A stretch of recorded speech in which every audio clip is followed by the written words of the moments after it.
Hello everyone. हम chapter 2 कर रहे थे। पिछली वीडियो में हमने पार्टनरशिप तक ख़त्म कर लिया था। ये चैप्टर है फॉर्म ऑफ बिजनेस ऑर्गेनाइजेशन। इसका हम 4th पार्ट आगे करने जा रहे हैं। पार्टनरशिप हम इसमें ख़त्म कर चुके हैं। नेक्स्ट पॉइंट है cooperative society. The word cooperative means working together and with others for a common purpose. हम जो है जब बहुत सारे लोग इकट्ठा होते हैं, इकट्ठा होकर काम करते हैं फॉर अ कॉमन पर्पस, एक ही काम के लिए हम जो है बहुत सारे लोग इकट्ठा कर होते हैं, तब उसे कहते हैं cooperative society. The cooperative society is a voluntary association of persons who join together with a motive of welfare of members.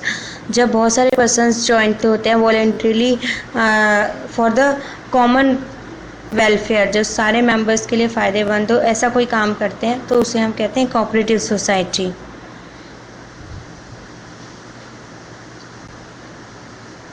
इनका मोटिव क्या होता है?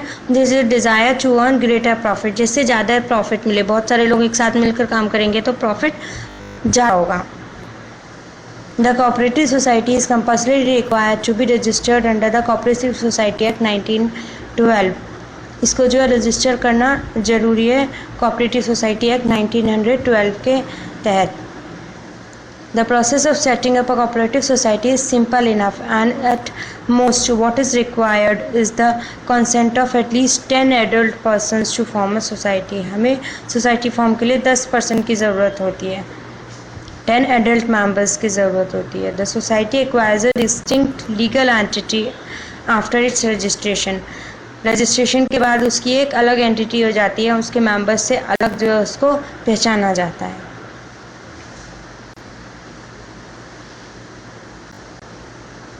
इसके फीचर्स क्या होते हैं?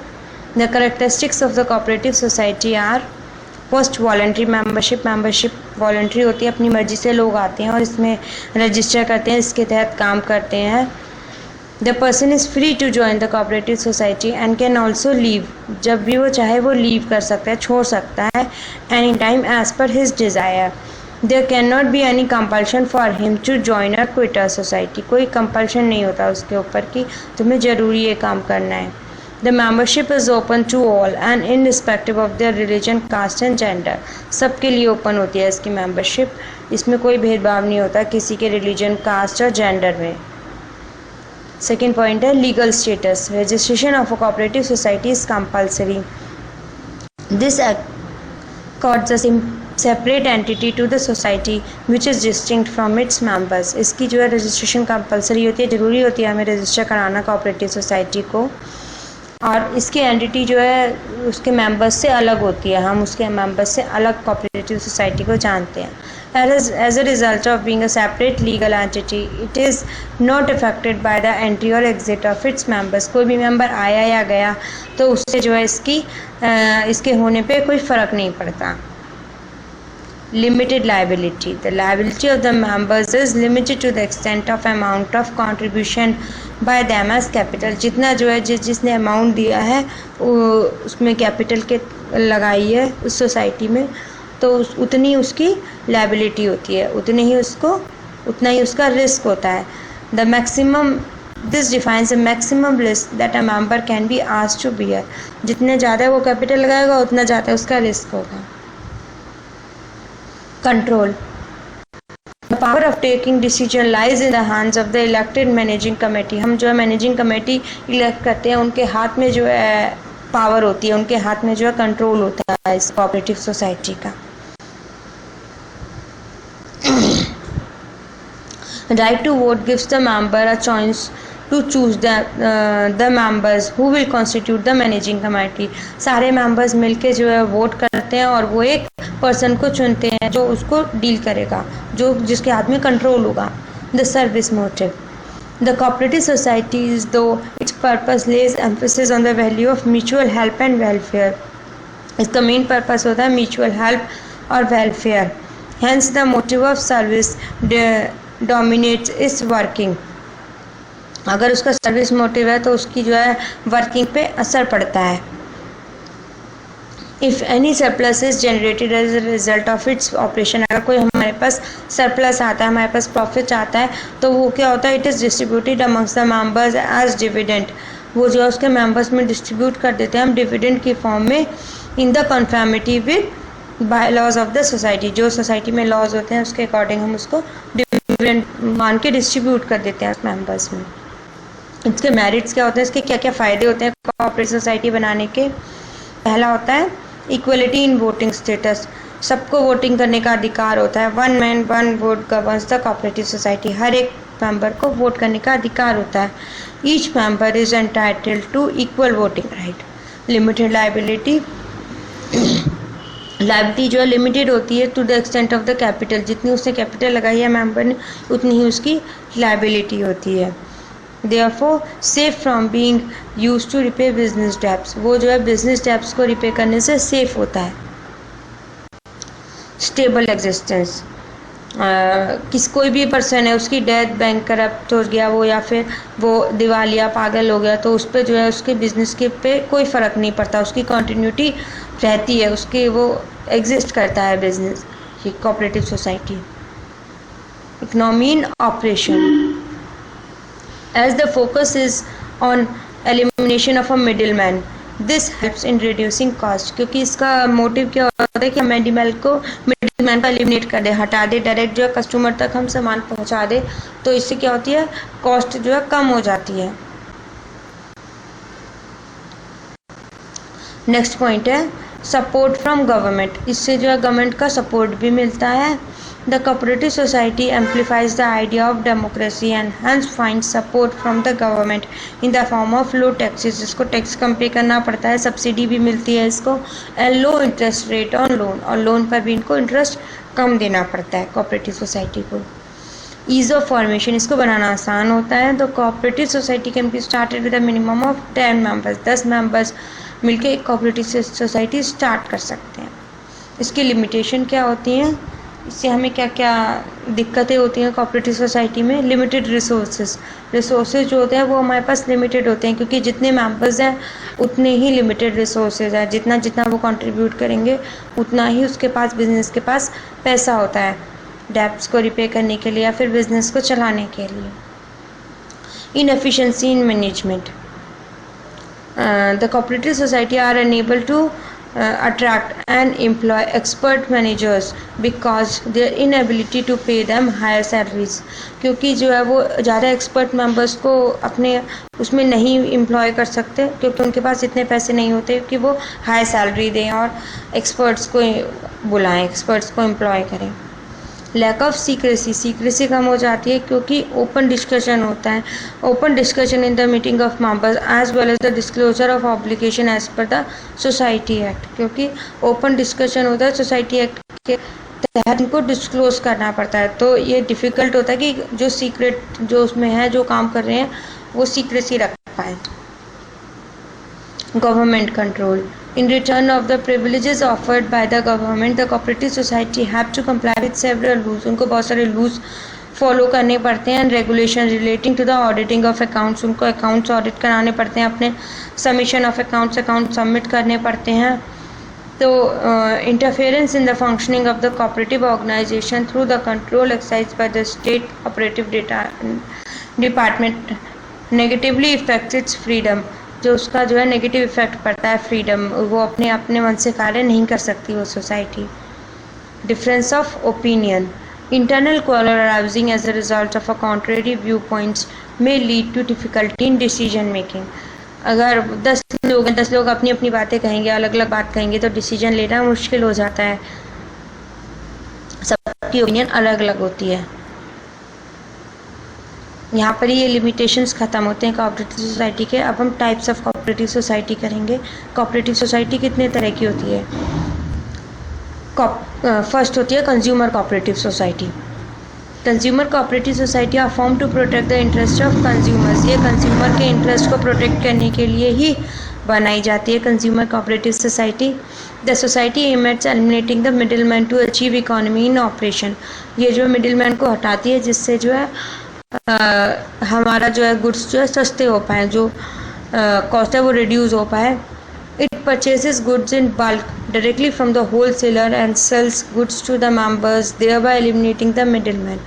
वो क्या करती है कि प्रोड्यूसर से डायरेक्ट गुड्स खरीदती है और सेल करती है सीधा मेंबर्स को, कस्टमर को, जिससे मिडिलमैन को हटाती है। Profits if any are distributed on the basis of their capital contribution. जो प्रॉफिट है वो कैपिटल कंट्रीब्यूशन के आधार पर डिस्ट्रीब्यूट किया जाता है। सेकेंड है producer cooperative society. Producer cooperative society क्या होती है? The societies are set up to protect the interest of small producers. जो स्मॉल प्रोड्यूसर्स है उनका इंटरेस्ट प्रोटेक्ट करने के लिए हम ये कंज्यूमर कोऑपरेटिव सोसाइटी बनाते हैं। The members comprise of producers desirous of procuring inputs for production of goods to meet the demand of consumers।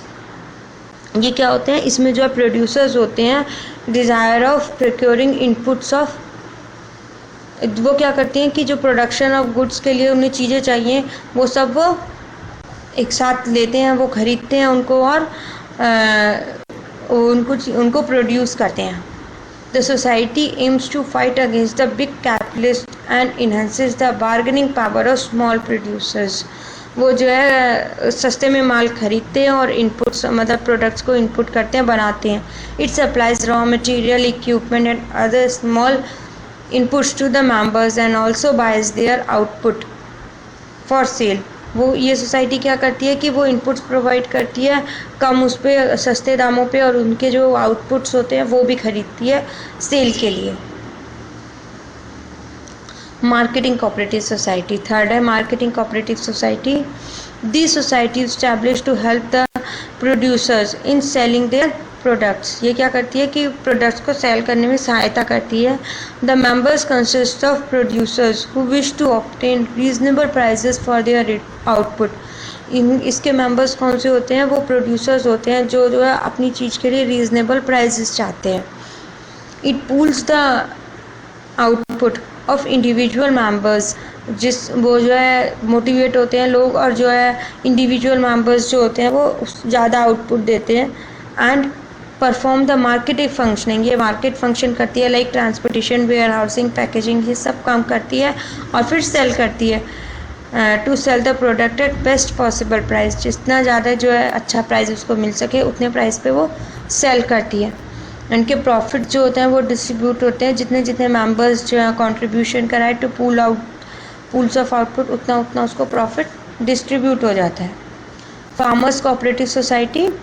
These societies are established to protect the interests of farmers by providing better inputs at reasonable cost। ये society क्यों form होते हैं? ये societies इसलिए form होती हैं कि ये जो है फार्मर्स का इंटरेस्ट प्रोटेक्ट कर सकें, उनके जो है बेटर इनपुट्स दे सकें कि जो उन्हें फार्मिंग के लिए चाहिए बेटर, और उनकी कॉस्ट भी कम लगे, कम कॉस्ट पे उन्हें ज़्यादा अच्छी चीज़ें मिल पाएँ। These aim to gain the benefit of a large farming, जिससे जो है फार्मिंग अच्छी हो एंड इंक्रीज द प्रोडक्टिविटी, और प्रोडक्टिविटी भी अच्छी हो। Such societies provide better quality seed, वो ज़्यादा अच्छे सीड्स देते हैं, फर्टिलाइजर्स देते हैं, मशीनरी देती हैं, and other modern techniques for use in cultivation of crop, जिससे जो है क्रॉप अच्छी हो पाए। This helps not only improving the yield, इससे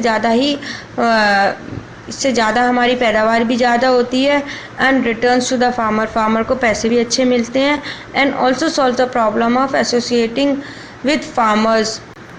जो फार्मर्स की सारी प्रॉब्लम है वो सब ये सॉल्व करते हैं। Credit cooperative society. Credit cooperative society क्या होती है? ये कोऑपरेटिव सोसाइटी होती है are establish for providing easy credit on reasonable terms to the members. ये जो होती है क्रेडिट देती है, उधार देती है लोगों को, और उनसे जो इंटरेस्ट होती है वो कम रेट पे लेती है। The members comprise of the persons who seek financial help in the form of loan. जो लोग लोन लेते हैं, फाइनेंशियल हेल्प लेते हैं इन सोसाइटीज से।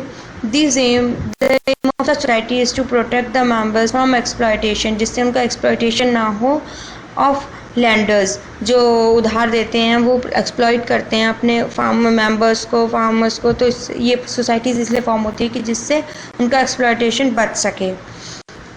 Who charges high rates of interest, जो high rates of interest charge करते हैं लोन पे।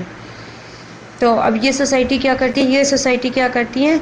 ये the loan to the members out of the amount of collected as capital, जितना जो है सब मेंबर्स ने मिलकर अमाउंट कलेक्ट किया है एज ए कैपिटल, उस कैपिटल के थ्रू लोगों को लोन देती हैं and deposit from the members and charge low rate of interest, और इंटरेस्ट भी लोगों से कम लेती हैं ये। Cooperative housing society, cooperative housing societies क्या होती हैं? ये सोसाइटी इस्टेब्लिश होती हैं to help the people with limited income to construct houses, जिनके पास ऐसे कम है वो चाहते हैं कि हमारा घर हो, तो ये सोसाइटी इसलिए फॉर्म होती है कि जिससे लोगों को घर मिल सके एट रीजनेबल कॉस्ट, कम कॉस्ट में उनको घर मिल सके। The aim of society is to solve the housing problem of members by constructing houses, वो houses construct करती हैं and giving the options of paying in installment, और लोगों से कहती है कि आप इंस्टॉलमेंट में हमें पैसा दे दे थोड़ा थोड़ा करके और हम आपको घर दे देंगे। यहाँ पर ये कोऑपरेटिव सोसाइटी का टॉपिक ख़त्म होता है। नेक्स्ट हम जॉइंट स्टॉक कंपनी का टॉपिक नेक्स्ट वीडियो में करेंगे। आज आपने वीडियो को देखा उसके लिए धन्यवाद। अगर आपको पसंद आया हो तो लाइक करें, शेयर करें और हमारे चैनल को सब्सक्राइब करें।